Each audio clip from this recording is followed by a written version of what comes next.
उसे विवश करती है उसकी वासना, उसे विवश करता है उसका निहित स्वार्थ, उससे पाप करवाता है उसका क्रोध, उसका मोह। इन शत्रुओं को पहचानो पार्थ। नमस्कार दोस्तों, आज मैं फिर से संस्कारों की चर्चा पर आया हूँ। हमने पिछले कई दिनों से इसकी चर्चा भी कर रहे हैं और कई सारे संस्कार की बात भी किए हैं। हमने पिछले 16 संस्कार की चर्चा किए थे और उसमें कई सारी बातों को मैंने रखा था और उसी को लेकर करके आज एक चर्चा कर रहे हैं। उसमें से एक संस्कार है उपनयन की संस्कार। उपनयन की संस्कार जो भारतीय परंपराओं में जनेऊ के नाम से जाना जाता है। जनेऊ एक ऐसी पहचान है, एक ऐसी धारणा है जिसको लेकर करके हम भारतीयों में अलग अलग महत्व है और हम भारतीय अलग अलग दृष्टिकोण से देखते हैं। इसे अज्ञोपवित भी कहा जाता है। हालांकि हिंदू में ज़्यादातर जनेऊ धारने की जो परंपरा है वह ब्राह्मण लोग करते हैं या तो क्षत्रिय लोग करते हैं। इन्हीं लोगों में देखा जाता है। बाकी ऐसे वर्णों में जनेऊ धारण करने की परंपरा ही नहीं है। क्यों जनेऊ धारण किया जाता है, इसके पीछे हमारी क्या मंशा रही होगी, हमारी क्या चेतना रही होगी। आखिर जनेऊ धारण करने की जो परंपरा है हमारे सनातनों से चली आ रही है, हमारी पीढ़ियों से चली आ रही है, हमारे पूर्वजों से चली आ रही है। आप जिस पीढ़ी की बात करते हैं, जिस कुल की बात करते हैं, जिस वंश की बात करते हैं, उसमें हिंदू धर्म में, सनातन में यह जनेऊ की पत्ती चलती ही आ रही है। तो फिर हम आज इस भौतिक दुनिया में इससे परे क्यों होते जा रहे हैं? आज कुछ ही लोगों के पास ही यह परंपराएं क्यों रह गई है और कुछ लोगों में केवल अब ब्राह्मणों के पास रह गई है। शायद धीरे धीरे क्षत्रिय भी इस परंपराओं से वंचित हो गए।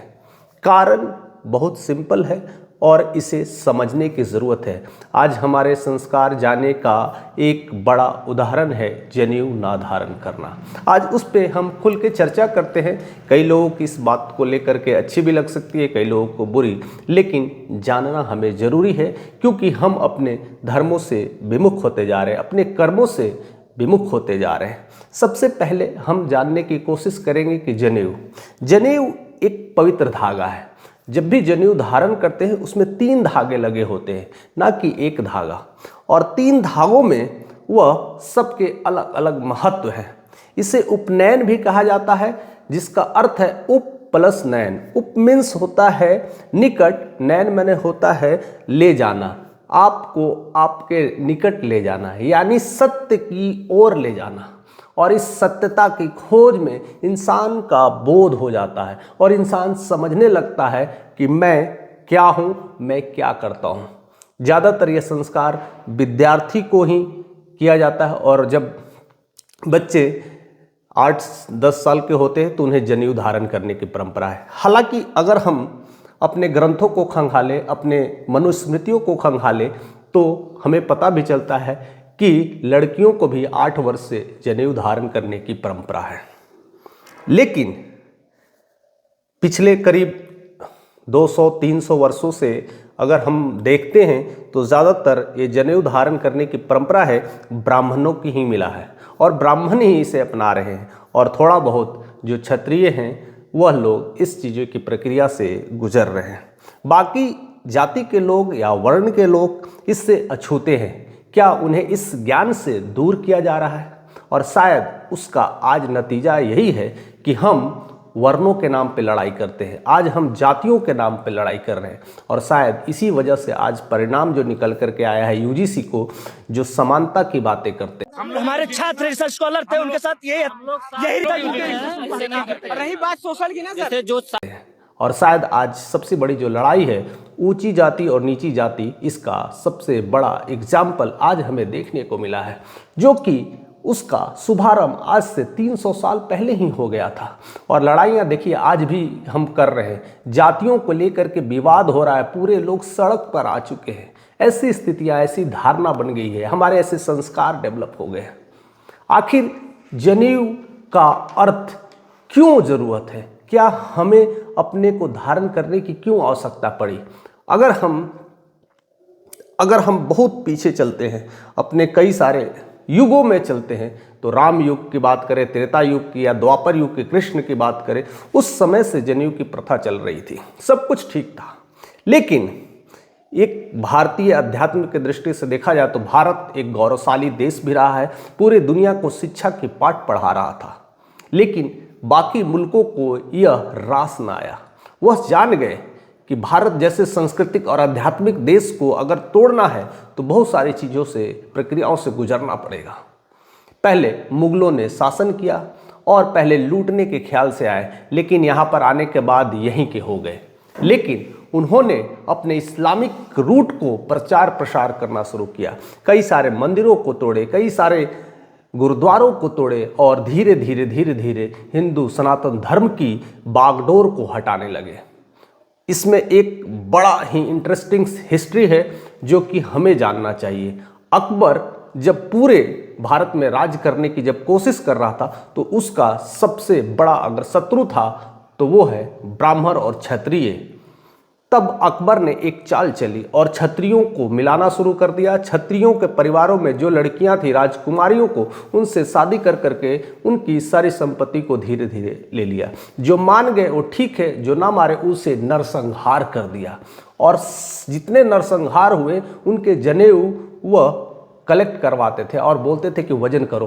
तब उस समय करीब करीब जो वजन होता था वो करीब बताया जाता है कि 200 केजी जनेऊ का वजन था। तो समझिए कितनी नरसंहार हुई थी, कितने मानुष पटल का विनाश हुआ था, छित बछित हुआ था। और सबसे जनेऊ हटाए गए थे और उन्हें कन्वर्ट कर दिया जा रहा था।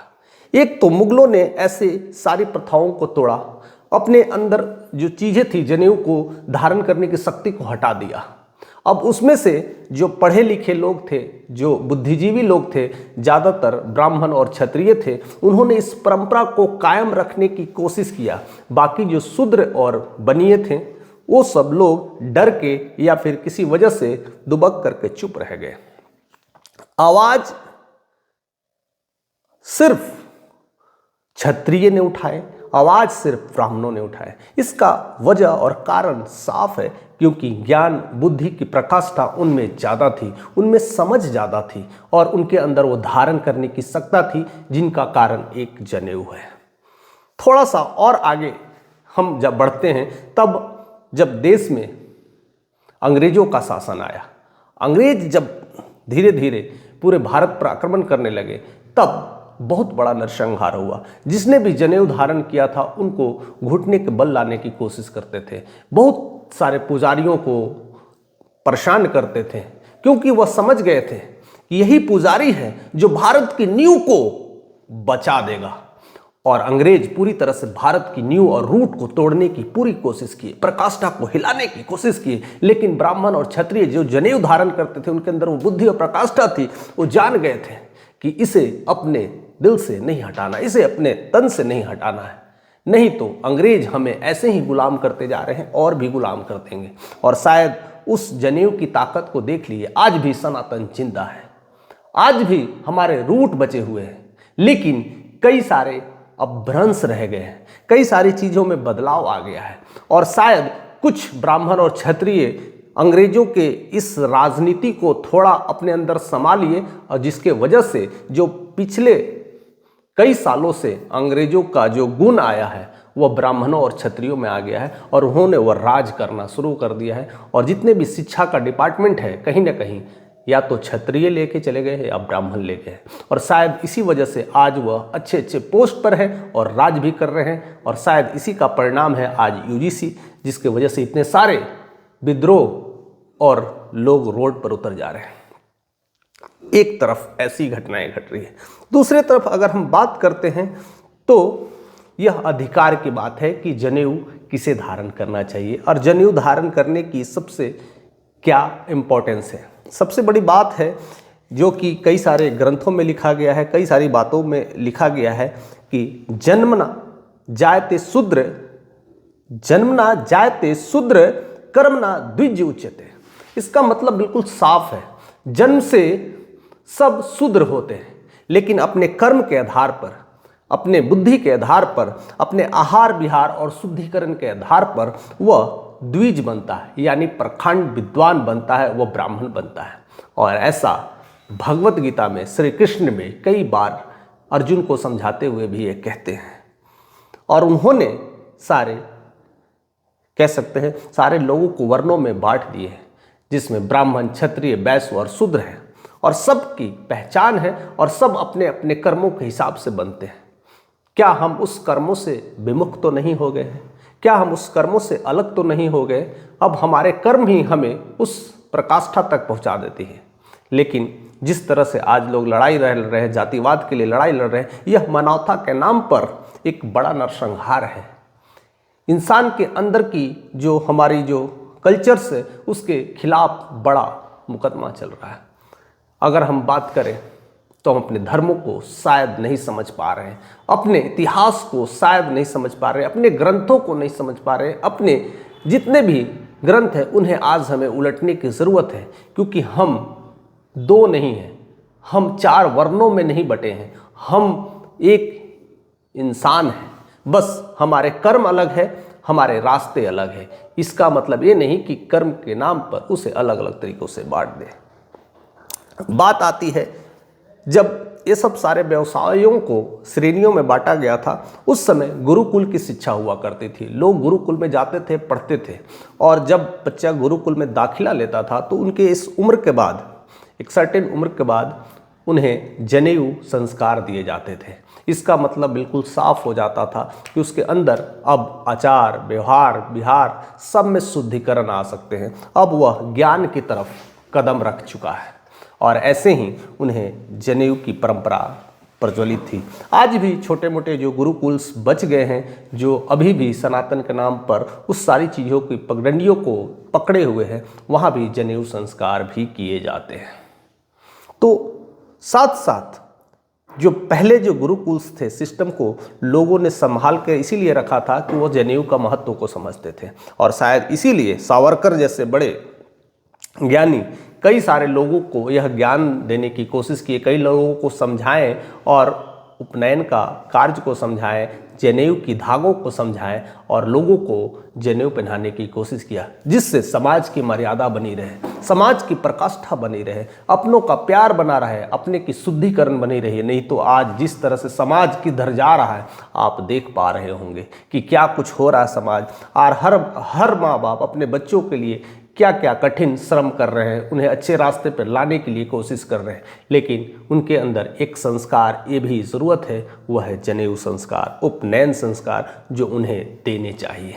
हर माँ बाप को सीखना चाहिए, अपने पुजारियों से, अपने पंडितों से, अपने जो भी है गुरुओं से यह जानने की कोशिश करना चाहिए कि जनेऊ संस्कार है क्या, क्या हम धारण कर सकते हैं कि नहीं। अगर हम धारण कर सकते हैं तो हमारी किन चीज़ों को ध्यान में रखना पड़ेगा, किस उम्र में किस तरह की चीज़ें करनी पड़ेगी, और क्या आहार विहार लेना पड़ेगा, ये सारी चीज़ें हम अपने ग्रंथों में या तो ढूंढ सकते हैं या तो अपने गुरुजनों से पूछ सकते हैं।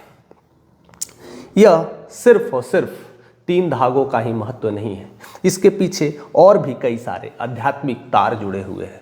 3 धागों का बहुत ही सिंपल और सरल अर्थ भी है, लेकिन इसके गुण गहरे और गहरे होते चले गए हैं।